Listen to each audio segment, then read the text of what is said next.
I'm an education officer at the Lone Pine Koala Sanctuary in Brisbane, Australia, and all this week we've had some educational videos go up and we've been talking about different habitats where animals can live and exploring different adaptations to help these animals live in the different habitats.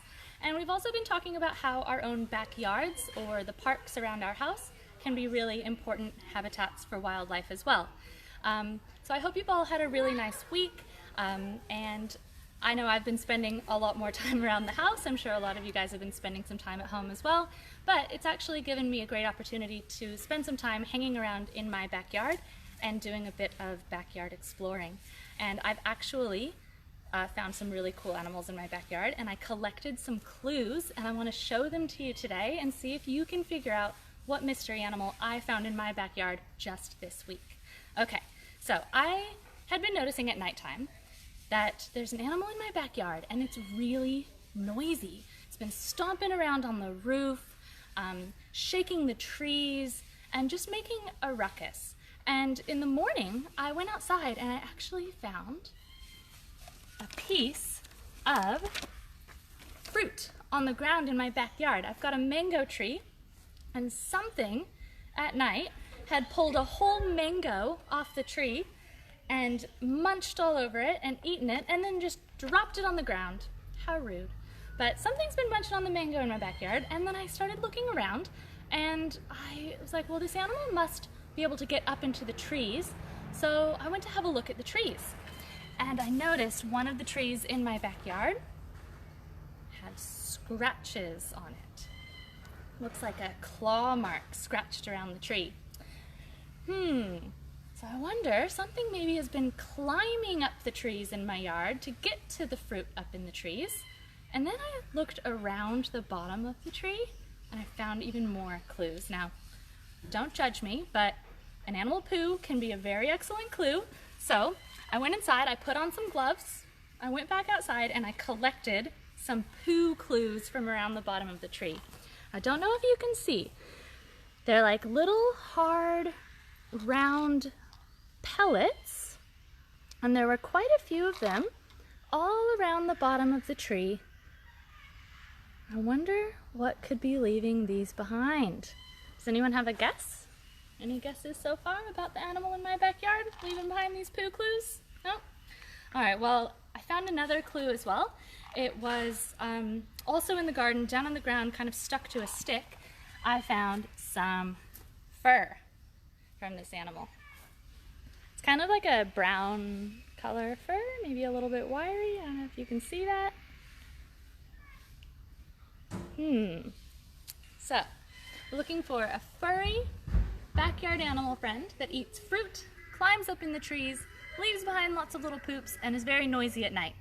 Now, if anyone watching lives around Brisbane, you probably know what I'm talking about, because we are really lucky. We have some backyard animals that we see all the time, and I'm talking about possums. So we had a correct answer from Julia Johnson here, who actually wrote possum.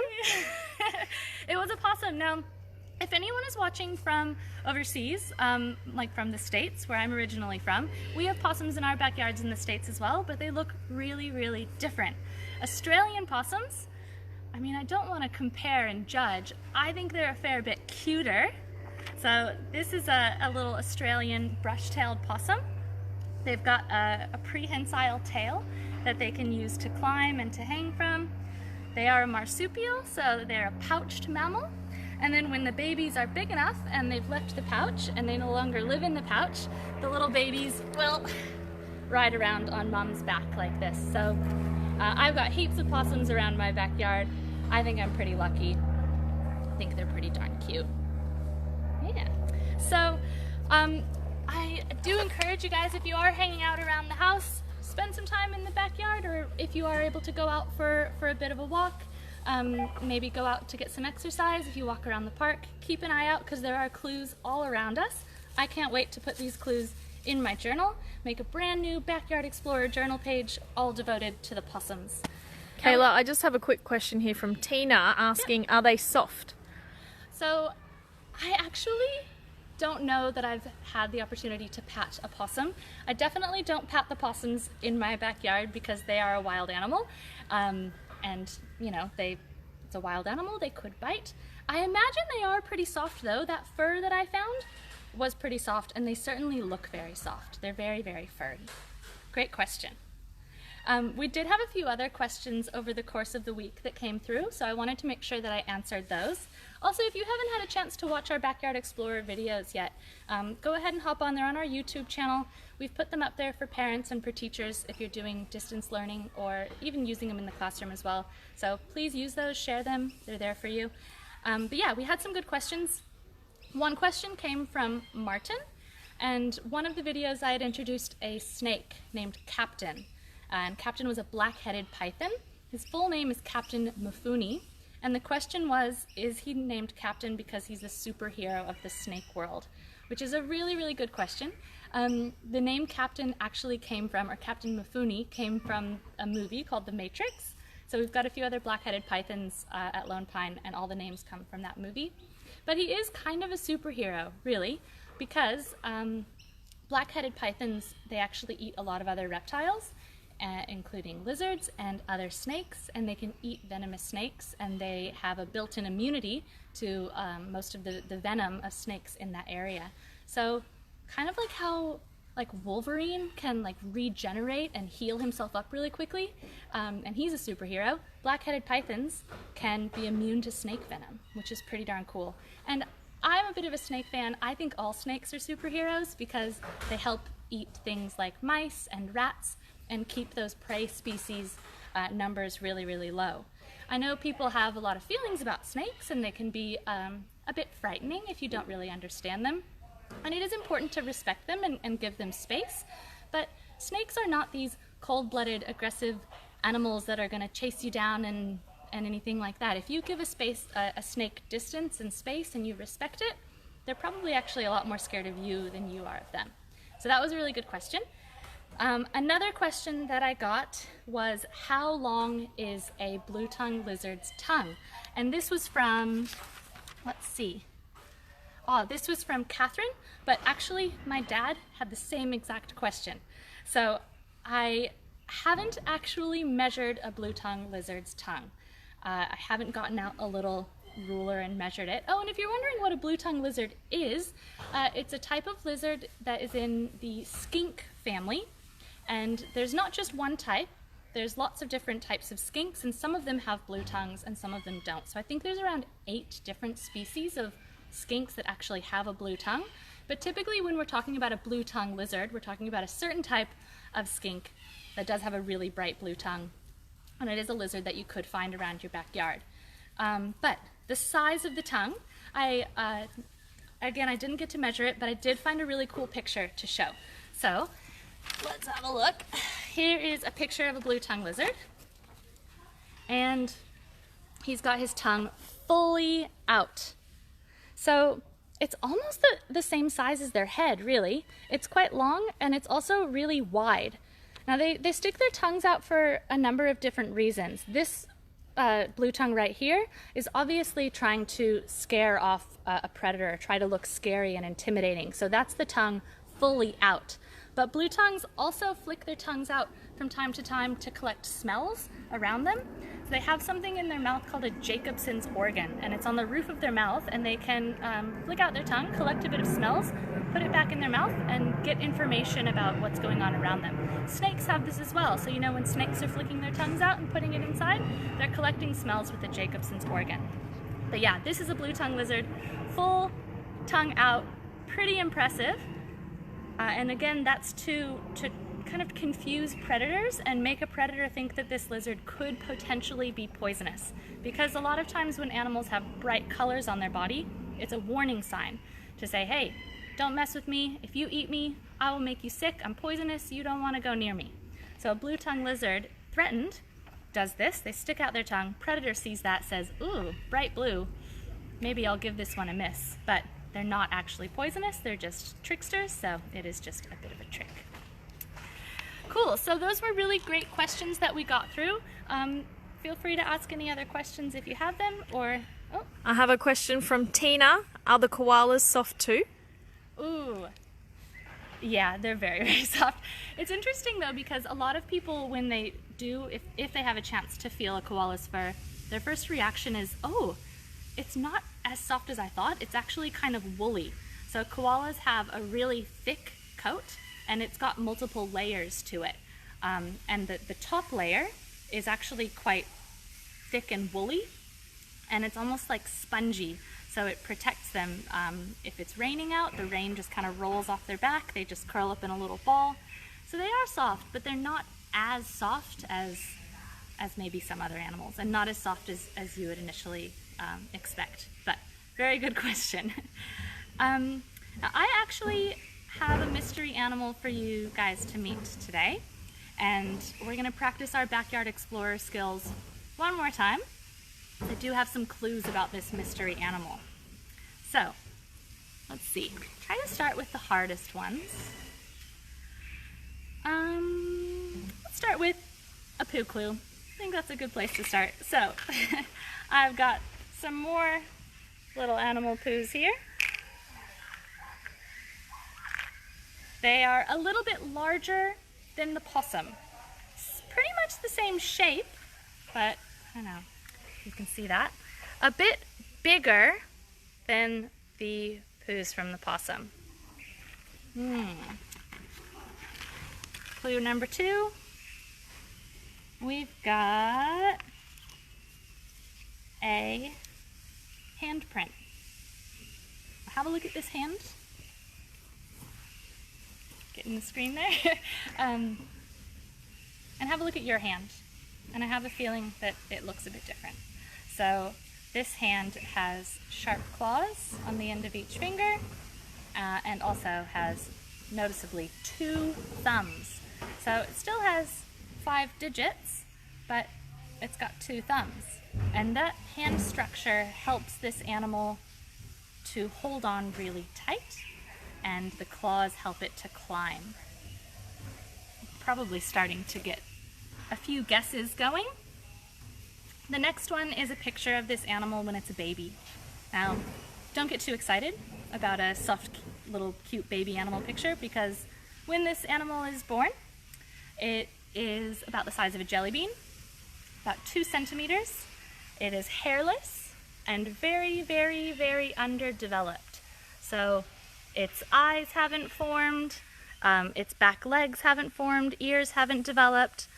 It is born with pretty strong little arms and hands and a keen sense of smell, which is very important for this animal after it's born, because it has to make a little journey. It has to climb somewhere to be safe. So there's the baby. Let's see, another good clue. I don't want to make them too easy. All right, we've got some another picture of a tree with some scratch marks. Ooh, can you guys hear that? That's the sound of a bird called a curlew. And yeah, they're very, very noisy. Very cool sound. But yeah, we've got another tree here with some scratch marks on it. So maybe those sharp claws. Thank you, curlews. Appreciate that. Maybe this animal's been climbing up in the trees. And a bit of a clue about the type of tree that you might find this animal in. We've got a eucalyptus nut or a gum nut. This is a nut that grows on a eucalyptus tree. Now the last clue that I will show you is actually a listening clue, because we were talking all about how important it is to use your senses if you are out exploring and adventuring and trying to find wildlife. So this is the sound that the animal makes. I'll see if you can hear it. Ready? Let's see how we go.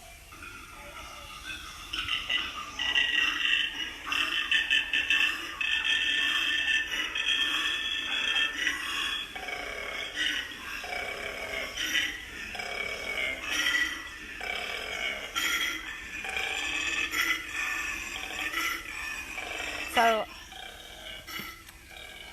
I don't know how well that sound came through for you guys, but it kind of sounds like a mix between a motorbike and a pig and somebody burping. If you were to take those 3 sounds and mush them all together, that's what this animal sounds like. So we might head over and meet this mystery animal. I'll just give the keeper a heads up that we're gonna go on our way, so just give me a second. Kayla to Yiska. Hello, can we come over to meet our mystery animal now? Sure. All right, let's go. I've got a few answers on here. I'll just read a few out. So Ooh, we've had okay. a few wombats. We've had a few wombat, good one. koalas. Koala? One of my favourites was a koala. Koala, yes, could be. Kangaroo, koala, platypus, because the coin has a platypus. Oh, that could be Wombats, Wow. koala, Tasmanian devil, koala. So we've got a few koalas in there, but a few other animals as well. Those are really good guesses. You guys are all pretty much on the right track. No one's guessed like a snake or something really far out. I think everyone pretty much guessed a mammal. So I'll give you that. It is going to be a mammal. I also had a message from Max, who wants to give you a thumbs up and loves you. Oh, well, thank you, Max. I really appreciate that. Warms my heart. And then I also had a really quick question asking why kangaroos bounce. Ah, that's a really good one. Why do kangaroos bounce? Well, it's not just for fun. It's actually just the way that they move. And kangaroos, a few fun facts about how they move, is that they've got those big legs and those big feet, but they can't move them one at a time. They can only move them together at the same time like this. So they can't walk like we walk. They have to move them together. And they also breathe in cycle with how their feet move. So they'll take a breath in and out as they hop. And that makes them able to travel really long distances. And fun fact, did you know that kangaroos can't walk backwards? Well, they can't hop backwards. They can only move forwards. Pretty cool. All right, I think our mystery animal is ready for us. Let's see if you got the right answer. Will it be a wombat? Will it be a Tassie devil? Will it be a walla? We will have to find out. Let's come and see. Hello, Lisa. Hi. So for those of you at home that guessed koala, 2 thumbs up, pats on the back. You got it correct. Those clues were for a koala, and I think I know who this is. Is this Ralph? It is Ralph. Oh, I could tell that beautiful face anywhere. So this is Ralph the koala. He is a boy. And I showed you that handprint with the 2 thumbs. I wonder if we can get a bit of a closer look at Ralph's hand, if he doesn't mind showing. Thank you, Ralphie. So, have a look, guys. This is his beautiful hand, and look at those 2 thumbs. How cool is that? And these really sharp claws. Now, it's important for the koalas to have these claws. They need them to climb, so we don't trim them. We leave them nice and sharp so that they can climb up in the trees. And they actually have really lovely soft pads underneath the hand, and a little bit of a fingerprint, which is pretty interesting because they're not a primate. So it's really interesting that they've got fingerprints, and their fingerprints are actually really similar to ours. So they've got the same little whorls and swirls that our fingerprints have. Now, because Ralph is a beautiful boy koala, he also has a scent gland on his chest. So only the boy koalas have this. So another clue that there could be a koala around could be the smell. So if you're walking out in a eucalyptus forest or out in the bushland, you hear that motorbike pig burping sound. Maybe you see some little poos on the ground and there might be a little smell in the air. There could be a male koala around. Do you think Ralph would mind if we saw his scent gland? We'll just have to ask Ralph. Ralph, what do you reckon? Thank you, buddy. So I don't know if you guys can see, there's a bit of a brown spot here on his chest. That is his scent gland. And if you had smell-o-vision at home, you'd be able to smell this kind of musky, eucalyptus-y odor. Now, every boy koala has a slightly different smell. So they don't all smell exactly the same. Some of them smell a bit more fruity, some of them a bit more stinky. There's definitely some boys that are stinkier than others, but the smell is really important for them. the males use it to mark out their territory. So they'll rub their chest on the tree and get that tree all nice and stinky, and that's their way of saying, this is my tree. So no other boy koalas come around. This is tree only for me, but it can help them to attract a female koala as well if it's during the breeding season, because the female koalas reckon it smells all right. So yeah, this is the lovely Ralph, and of course the lovely keeper Yiska. Thank you so much for helping. If we don't have any other questions... I've got a few. Okay. Why do you hold a koala faced out? Will they scratch you with their claws? So the koalas at Lone Pine, the ones that do come out to meet people, they've gone through special training to be able to do that, to make sure that they're comfortable with it. And the way that they've been used to being held is on the arm just like this. And we use our left arm. And Yiska's making a little shape like this with her arm, which makes like a V. And that's exactly what a koala would like to sit on if it was in a tree. They like to find a little tree fork like this, and then they wedge their little bottoms in, and that's where they sit. So we're making a nice, comfortable little spot for him to sit, just like he would be sitting on up in a tree. So he is being held like this. So he can also sit facing a person. That's something that Ralph can do as well. But just to be able to show you guys all of his cool features, his cool adaptations, we're holding him out this way for now, and he's very comfortable sitting like this. He's very used to it.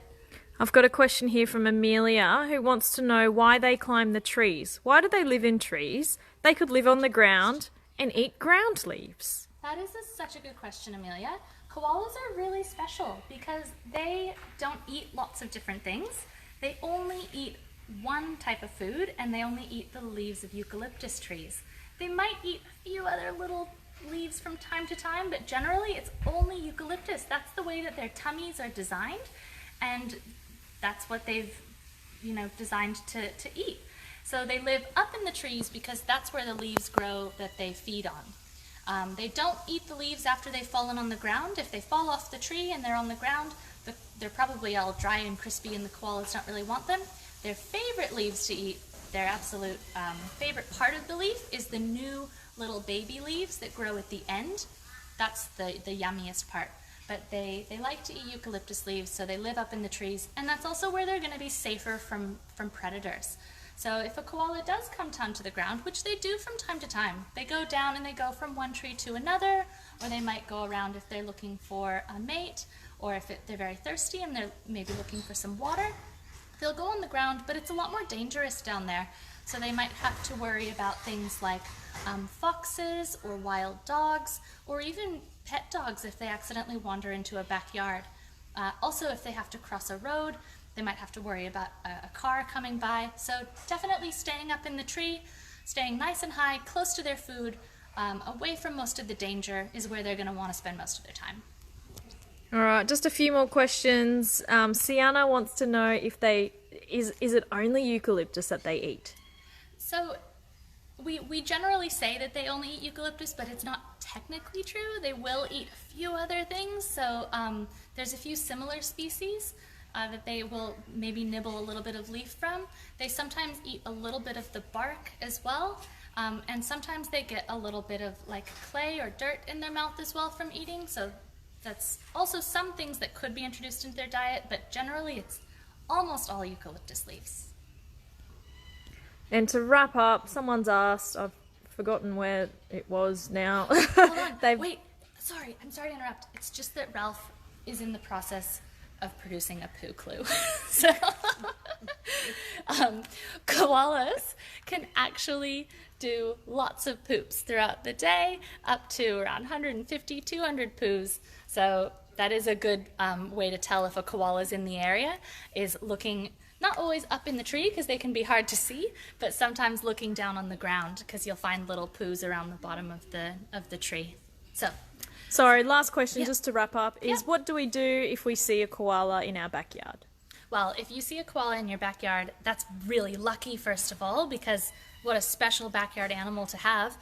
You can make sure that your backyard is safe for koalas. So if you are so lucky to have a koala there, maybe think about your pets at home. If you've got a pet dog, Think about maybe having that dog sleep indoors at night, because that's when koalas are more likely to be out moving around. So maybe your dog could sleep somewhere where it won't be able to go out and get to that koala. If you've got a swimming pool in your backyard, koalas can actually swim, but they sometimes have a hard time getting out if they've fallen into the pool. So they might come for a drink of water if it's been really hot and dry, could accidentally fall in the pool, and that could not end very well. So some people put floaties, even like a milk jug that can float in the pool tied to a rope for the koalas to hold on to if they do happen to fall into the pool. But yeah, if you have a koala in your backyard, I'm jealous. I wish I had a koala in my backyard. Super cool. All right, guys, thank you so much for watching, and keep an eye out. We're going to be releasing new videos every week. Next week, we're going to be talking all about different animal body coverings, so check out those videos, and I'll see you next week for another live Q&A. Please send through all your questions, or just join us and ask questions on the day. But thanks again. Have a wonderful rest of your week. Bye.